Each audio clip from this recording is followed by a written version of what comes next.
मैंने कभी सोचा नहीं था कि ये हो पाएगा, लेकिन उम्मीद का एक धागा हमेशा दिल के किसी कोने में जलता रहा।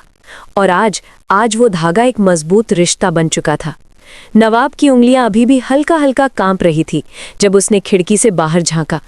रात की ठंडी हवा कमरे में घुस रही थी, पर उसके माथे पर पसीने की बूंदें थीं। अभी कुछ देर पहले तक वो एक गहरी नींद में था, और उस नींद के अंदर एक ऐसा सपना जिसने उसकी रूह तक हिला दी थी। बिस्तर पर बैठते हुए उसने अपने सीने पर हाथ रखा, जैसे दिल की धड़कनों को काबू में करना चाहता हो। तभी उसके दोस्त की घबराई हुई आवाज आई, नवाब, नवाब, अभी उठ जा। क्या कर रहे तू? क्या हो गया तेरे को? उठ। नवाब ने झटके से आंखें खोली। उसकी सांसें तेज थीं, आंखों में डर साफ दिख रहा था। क्या हो गया? दोस्त ने फिर पूछा। नवाब कुछ सेकंड तक चुप रहा, जैसे शब्द ढूंढ रहा हो। फिर फुसफुसाया, बहुत बुरा सपना दिखा मेरे यार। कमरे में अचानक सन्नाटा छा गया। कौन सा बुरा सपना? दोस्त ने आधा हंसते हुए कहा, लेकिन उसकी हंसी में भी हल्की बेचैनी थी। नवाब ने उसकी तरफ देखा, एक ऐसी नज़र से जिसमें मजाक की कोई जगह नहीं थी। मुझे उसे बताना होगा। उसकी आवाज़ कांप रही थी। नहीं नहीं नहीं, उसे पता होना चाहिए। दोस्त अब पूरी तरह सतर्क हो चुका था। क्या पता होना चाहिए भाई? क्या देख लिया तूने सपने में? तूने तो मुझे ही डरा दिया। लेकिन नवाब जैसे किसी और ही दुनिया में खो गया था। उसके दिमाग में सपना बार बार फ्लैश हो रहा था। अंधेरा, एक लंबा सुनसान कॉरिडोर, और उस कॉरिडोर के आखिर में खड़ी एक परछाई।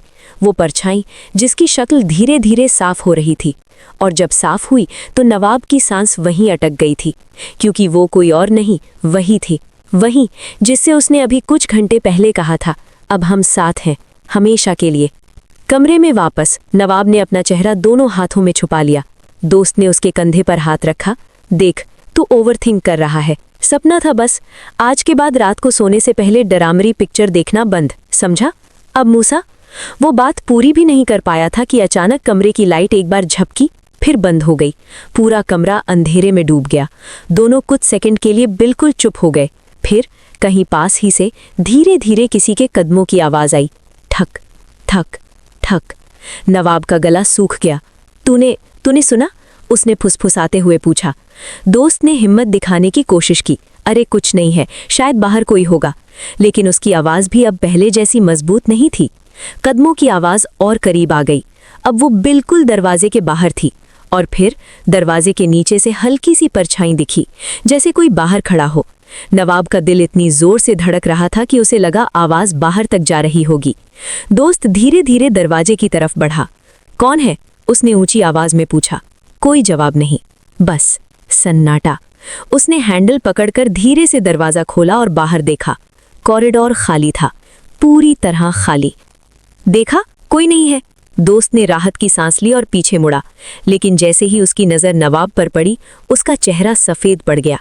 नवाब दरवाजे के ठीक पीछे खड़ा था, जबकि एक सेकंड पहले वो बिस्तर पर था। तू यहाँ कैसे? दोस्त की आवाज लड़खड़ा गई। नवाब ने धीरे धीरे सिर उठाया। उसकी आंखें अजीब सी खाली लग रही थी, और फिर उसके होंठ हिले। वो आ गई है। दोस्त का दिल ढक से रह गया। कौन? उसने मुश्किल से पूछा। नवाब ने दरवाजे के पार अंधेरे में देखते हुए कहा, जिसे मैंने सपने में देखा था। उसी पल कॉरिडोर के आखिर में लाइट खुद ब खुद जल उठी, और वहां वो खड़ी थी, सफेद कपड़ों में, बिल्कुल चुप, बिल्कुल स्थिर। दोस्त की सांस अटक गई। ये कैसे? वो बड़बड़ाया। लेकिन नवाब के चेहरे पर अब डर नहीं था, एक अजीब सी शांति थी, जैसे वो इस पल का इंतजार कर रहा हो। मैंने कहा था ना, नवाब बुदबुदाया, उसे पता होना चाहिए। वो लड़की धीरे धीरे उनकी तरफ बढ़ने लगी। हर कदम के साथ कॉरिडोर की लाइट्स एक एक करके जलती जा रही थी। ठक ठक ठक। उसकी चाल में कुछ ऐसा था जो इंसानी नहीं लग रहा था, बहुत ज्यादा परफेक्ट, बहुत ज्यादा सटीक। दोस्त अब पूरी तरह घबरा चुका था। नवाब, दरवाजा बंद कर, अभी। लेकिन नवाब ने कोई प्रतिक्रिया नहीं दी। वो बस उसे देखता रहा, जैसे किसी ट्रांस में हो। लड़की अब बिल्कुल दरवाजे के सामने थी। उसने धीरे से सिर उठाया। उसकी आंखें पूरी तरह काली थीं। दोस्त के मुंह से खुद ब खुद चीख निकल गई, ये इंसान नहीं है। उसी पल लड़की मुस्कुराई, एक धीमी खतरनाक मुस्कान, और फिर उसने फुसफुसाया, तुमने बुलाया था नवाब। कमरे की हवा अचानक बर्फ जैसी ठंडी हो गई। नवाब की आंखों में एक पल के लिए पहचान चमकी, फिर डर लौट आया। नहीं, मैंने नहीं। उसकी आवाज टूट गई, लेकिन लड़की एक कदम और आगे बढ़ी। अब वो बिल्कुल उसके सामने थी। झूठ, उसने कहा।